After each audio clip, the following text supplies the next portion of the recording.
আল্লাহ তাআলা সূরা আনামের ৬ নম্বর আয়াতে বলেন,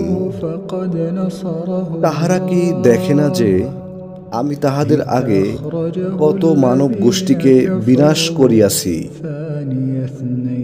তাহাদেরকে দুনিয়ায় এমনভাবে প্রতিষ্ঠিত করিয়াছিলাম যেমন তোমাদেরকেও করি নাই,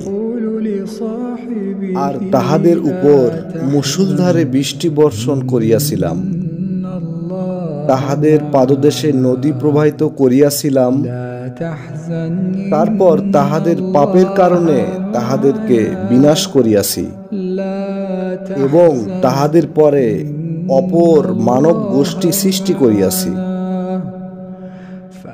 ভিডিওটি ভালো লাগলে অবশ্যই লাইক, শেয়ার, কমেন্ট করবেন এবং নতুন নতুন ভিডিও পাওয়ার জন্য সাবস্ক্রাইব করে পাশে থাকবেন। ধন্যবাদ।